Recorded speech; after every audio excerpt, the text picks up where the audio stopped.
Hello, could you state your name and introduce yourself? Hi, I'm Nyasia Pressley. I'm a third year cellular molecular biology major from Long Island, New York, And what school do you attend? Hampton University. Thank you. Okay. Why did you choose your undergraduate major? I started as a pre-med biology major, but then I changed to cellular molecular biology to join a research program called the Pre-Mark program.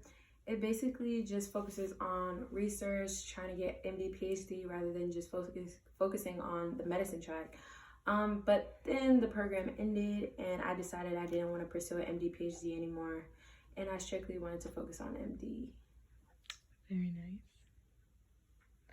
What qualities do you look for in a physician? Can you provide an example of a physician who embodies any of these ideals? How do they do this? Well, personally, I feel as though a physician should have compassion for their patient as well as empathize with what's going on with them.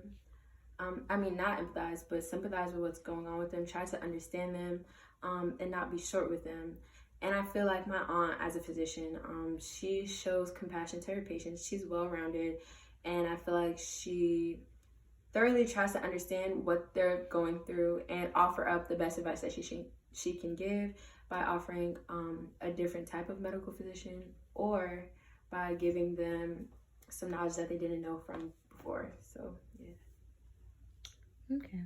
What do you believe to be some of the most pressing health issues today? Why? Well, as we all know, obesity is rising, and people are dying from heart failure or heart attacks a lot often. And it's just a problem in our society because we thrive off fast food and like manufactured food, anything quick. So I feel as though that's important. But in regards to something that I want to focus on, I also feel like mental health is very important, and I would like to be a psychiatrist. So mental goes with physical as well. So if you're not mentally all there, or if you're not mentally healthy, then there's no way that you can physically embody health, in my opinion. Can you think of any examples in our society when healthcare is a right, when it is a privilege? When is it not clear? I feel like healthcare is a right when it's a life or death situation. If you can easily just give someone a few stitches to close up a wound that is bleeding out, I feel like you should do that regardless of their situation. And I feel like it's a privilege when you are getting plastic surgery, when you just want to do something to enhance your physical appearance. But I feel like it can be a little unclear on whether it's a right and a privilege when people discuss people being malnourished and people having access to nutritionists, for example. So like how I said, obesity is a problem. So having nutritionists a part of your plan, your healthcare plan, is very rare for some people. Some people have basic plans and can't even obtain that. So I feel like that makes it unclear on whether that section is a privilege or right. And I feel like everyone should have the option to obtain all facets of healthcare. What are some of the ethical issues that our society considers in regard to teenage pregnancy? Some ethical issues is since a teen is pregnant, maybe they don't want to be pregnant, them getting an abortion without their parents' permission. That could be something that is seen as unethical if someone gives a minor an abortion without their parents' knowledge. But at the same time, we don't really know the home life. We don't really know what's going on. But protocol says that you need permission. So whatever protocol says, that is what I will follow as a physician. Yeah. If you are a woman, how has your gender impacted your decision to pursue a medical career? Personally, when I was in sociology and they learned, they taught us about how gynecology even began, how they were practicing on Black slaves, African American women that were enslaved, and they were not using any type of anesthesia or anything to dim the pain. And he was literally doing full-on surgeries to these women and not caring.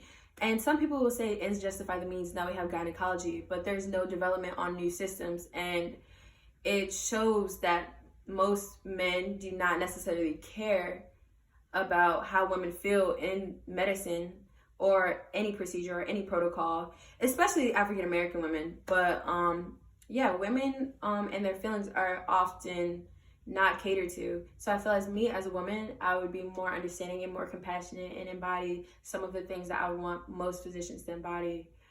And yeah. What kind of medical schools are you applying to and why? Personally, I'm applying to medical schools in cities.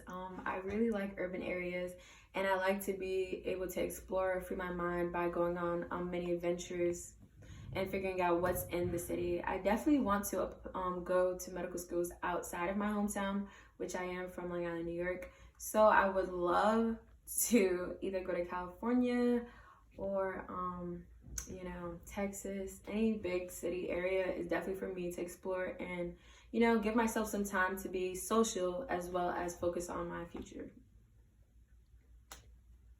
Discuss your decision to pursue medicine. When did you decide to become an MD and why? I've honestly been back and forth between MD and PhD or MD PhD because I do care about research and trying to find new medical procedures, especially in terms of mental health issues and how they deal with said issues besides constant prescription medicine. We do appreciate the pharmaceutical business, but we need new ideas, especially with the costs outweighing the benefits sometimes. But I also got my idea to be MD from my aunt because she is the first and only doctor of our family. And the way in which my family has always talked so highly of her throughout my whole entire existence, it just made me want to almost be like her in a way. And I just love talking to her, getting to know how she thinks. And I appreciate her as an MD. So she inspired me as well. Thank you. This concludes your interview.